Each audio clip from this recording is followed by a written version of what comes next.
안녕하세요. 멘토입니다. 주말 잘 보내고 계세요? 자, 이제 1번부터 풀어보겠습니다.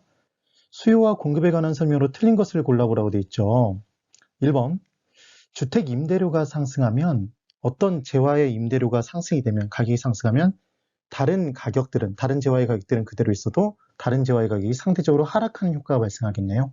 물론 이 다른 재화는 대체할 수 있는 재화겠죠. 대체재의 가격이 상대적으로 하락하여 주택 임대 수요량은 당연히 감소하겠네요. 우리 수요의 법칙, 가격이 올라가면 지금 임대료도 가격이었죠. 가격이 올라가면 수요량은 감소한다. 얘는 대체되는 효과에 따라 대체된 수량만큼 해당 재화의 수요량이 감소한다. 그 얘기예요. 대체 효과에 대한 설명이다. 옵니다. 2번, 인구의 감소는 가격이죠, 가격 이외죠? 얘는 가격 이외였죠. 그럼 가격 이외 수요의 변화, 곡선 자체의 변화였죠. 곡선 자체의 이동, 수요의 변화이다. 5. 3번. 일반적으로 이자율이 하락하면 수요도 늘고 공급도 늘죠. 부담이 줄기 때문에 둘 다 변하는 게 중요한 포인트였어요. 근데 지금 물어본 게 부동산의 수요는 증가한다고 얘기했으니까 당연히 5네요. 그 다음 4번. 균형은 수요량과 공급량이 같은 상태가 균형이었죠. 근데 그 상태에서 건축 원자재 가격이 하락했대요. 많이 해봤네요. 건축 원자재 가격이 하락했다는 건 공급 비용의 감소 요인이었죠. 그럼 공급 비용이 감소되면 공급 증가가 나타나고 우리 왼수로 했던 것 공급 증가하면 오른손은 공급이었어요. 초과 공급에 따라 가격은 하락한다. 가격이 하락하면 하향 이동했었죠. 그 다음 거래량의 변화는 증가면 증가, 감소면 감소. 이거 기억하시면 되죠. 그래서 공급 증가, 거래량 증가. 어디 이동? 우측 이동. 그래서 합치면 우하향 이동이 된다. 이렇게 얘기할 수도 있겠네요. 그래서 균형 거래량은 지금 증가인데 감소했다고 얘기했으니까 X고 균형 가격이 하락인 건 맞네요. 답은 4번. 그 다음 5번에 주택 수요와 주택 소요의 개념을 물어봤는데 이 주택 소요의 개념이 지금 처음 나왔어요. 우린 수요는 열심히 공부했으니까 주택을 구매하고자 하는 욕구였고 살 수 있는 능력도 갖춘 유효 수요만을 따진다는 얘기를 했던 게 기억나시면 됩니다. 그럼 중소득층, 고소득층을 대상으로 하는 거니까 시장 원리에 맡겨놔도 주택을 가질 수 있어요. 그런데 주택 소요는 주택을 사고자 하는 욕구는 똑같은데 누가 대상자냐면 저소득층이 그 대상자예요. 그럼 저소득층은 사고자 하는 욕구는 있지만 살 수 있는 능력이 없겠죠. 근데 이 저소득층을 시장 원리에 의해서 너희들도 주택을 가져라. 시장 원리에 의해서 주택을 가져라 그러면 그때는 너희들은 평생 집 없이 살아라 이 얘기랑 똑같으니까 저소득층 사이에서 뭐가 발생할까요? 소요가 발생하겠죠. 그러니까 절대로 시장 원리로 접근하면 안 되고 이건 끝나는 그 순간까지 마찬가지예요. 개론이 끝나는 그 순간까지 저소득층 절대로 시장 원리로 접근하지 않습니다. 그래서 정치 원리로 접근하고 이때 MM으로 기억하시는 건 그냥 시장 원리에 맡겨두면 저소득층 사이에서는 뭐가 발생한다? 소요가 발생한다. 한자로 그 소요는 아니지만 이렇게 기억하시면 됩니다. 2번. 균형 가격과 균형 거래량의 변화를 이제 찾아보래요. 틀린 것을 찾으랍니다. 그러면 이 문제를 풀 때는 왼수 기억하시면 되죠. 왼손은 수요, 오른손은 공급이었어요. 그래서 증가하면 올리고 감소하면 내리고 많이 증가하면 많이 올리고 많이 감소하면 많이 내리고 최종적으로 높게 있는 게 초과였다. 이렇게 했던 거. 그 다음 증가면 증가, 감소면 감소. 거래량의 변화는 너무 쉬웠던 게 기억나시면 돼요. 그래서 1번을 봤더니 공급은 그대로인 상태에서 수요가 감소했답니다. 그럼 초과 공급이죠.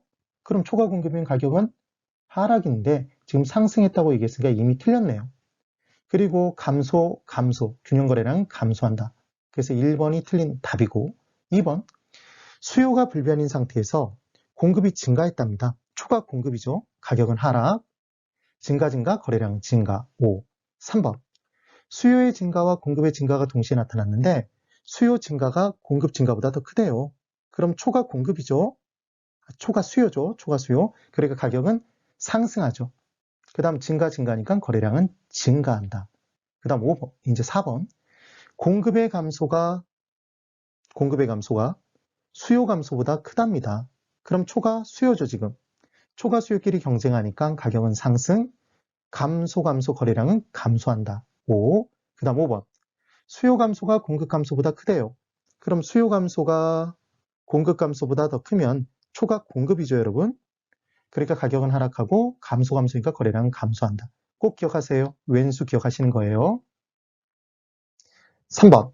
이제 계산 문제가 처음으로 나왔네요. 그래서 균형 가격의 변화를 구하는 문제가 나왔는데 균형은 수요량과 공급량이 같은 게 균형이니까 QD와 QS를 갖게 놓고 풀었을 때의 P를 구해주시면 되는데 이렇게 그냥 푸는 게 은근히 까다로워요. 시간도 걸리고. 그래서 꼭 어떻게 기억해 주시면 되냐면 이제 P끼리 분리수거, 금액끼리 분리수거 하실 거예요. 그래서 균형 가격의 계산은 무조건 분리수거라고 기억하세요. 그래서 첫 번째, P끼리 P끼리 분리수거 하는 거죠. 그때 중요한 건 마이너스를 떼어내고 더해 주시는 거예요. 그러니까 지금 3P와 마이너스 P를 더하면 2P겠지만 얘 마이너스를 띄고 더하면 4P가 된다. 지금 그 얘기죠. 그 다음 2번. 금액은 큰 금액에서 작은 금액을 빼주세요. 그래서 나머지 금액을 남겨주시면 됩니다. 그럼 첫 번째로 시장 공급량이 QS는 3P고 QD1은 1200-P래요. 그럼 이 부분에 이 둘을 갖게 놓고 푸시면 되는데 여기서 분리수거 해보면 3P고 마이너스 빼고 더하니까 1P니까 더하면 4P. 그 다음 1200밖에 없네요. 지금 1200밖에 없죠. 1200. 그럼 P는 300이 됩니다. 균형 가격이 300 바로 나왔죠. 그 다음 이제 두 번째. 지금 수요가 변한 거니까 수요 함수가. 그럼 이 둘을 이제 갖게 놓고 풀었을 때 또 분리수거 해보는 거죠. 그럼 역시 4P일 거고 1600밖에 없죠. 그래서 4P는 1600, P는 400이 됩니다. 그래서 가격은 300에서 400으로 100만큼 상승했죠. 되시겠나요? 이렇게 꼭 풀어주시는 거예요. 그리고 그때 균형 거래량을 구해보십시오. 그러면 P를 대입시켜주면 되죠. 그래서 올해 함수에서 P 대신에 300을 대입하면 얘는 900이 되겠죠. 되시겠죠? 그리고 두 번째 함수에서는 400을 P 대신에 대입시키면 1200이 나오죠. 이렇게 문제를 풀어주시면 된답니다. 하실 수 있겠죠? 네, 오늘 여기까지입니다. 대단히 수고 많으셨어요.